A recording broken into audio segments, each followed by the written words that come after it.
G'day guys, Jay Plays here with another update for Cities Skylines 2. So I'm not going to lie, the future of this game is looking a little bit flat right now.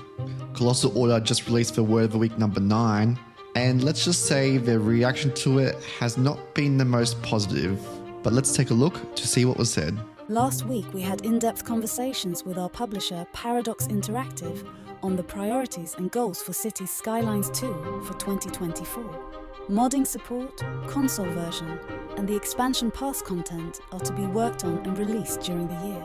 The modding support will roll out gradually as the features enter beta, and we won't wait for all of them to be fully completed before setting them live. So after Colossal Order had a in-depth conversation with Paradox Interactive, they decided it would be better to release the features of the modding support gradually instead of all at once to try and get some of them out sooner rather than later, and they discussed this more in detail. What this means in practice is that we'll start giving the mod creators early access to the modding tools as soon as the code modding and Paradox mods are ready for testing. If everything goes as planned, a public beta version of the code modding and Paradox mods will be available a couple of weeks after that. We'll continue to work on the map and asset editing, as they require a bit more attention still. Map editing is expected to be available sooner than the asset editing, but at this time it comes down to iteration time and the feedback we're getting on the usability of the tool. Asset editing is unfortunately suffering from technical issues, and as long as players are unable to save and share the assets, there's no point publicly releasing the tools. We do have a plan for the fixes, but it might take months in the worst case, I'm afraid.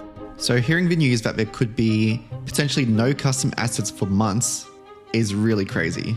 I see great potential in this game, but right now the game is lacking diversity with its assets. Everything looks the same, everything is the same, and it looks like it might be months until we get anything different. To summarize on the priorities of the modding support, public beta version of code modding and Paradox mods will be available in the live build by the end of March.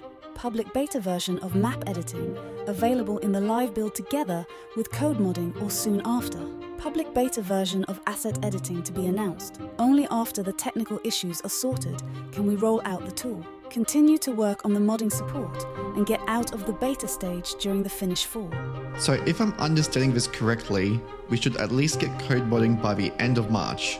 The map editor will then be available soon after that. But unfortunately, the asset editor is still months away. However, there is more bad news as they then discuss the console version. The work on the console versions is ongoing, and while gated by the modding support, we're making progress. We're not committing to any timelines as there are too many unknowns at this time, but we'll keep you updated and will communicate the moment we have something to share. So from my understanding, the timeline changed from spring to we're not sure. And lastly, they briefly mentioned the upcoming Beach Properties DLC. For the expansion pass, the artists have the Beach Properties content almost ready, and we're on track for its release. So at least we'll have something a little bit different soon, but I feel like they still need to work on a lot of bug fixes and performance improvements.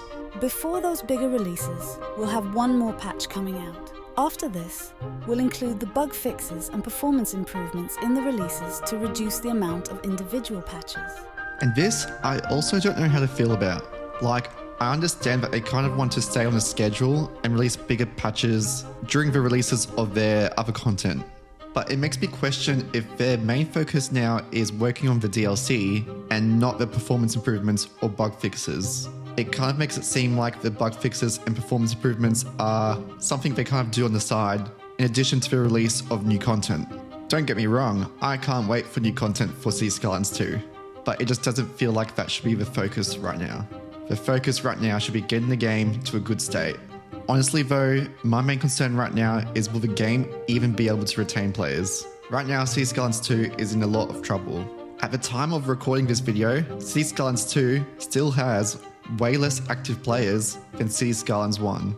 And that is a little bit concerning for a sequel. On top of that, with modding essentially not fully ready until the end of the year, I worry that some people will just lose interest and never return to the game. Any fan of this game wants it to succeed, but there's no doubt that we still have a long journey ahead.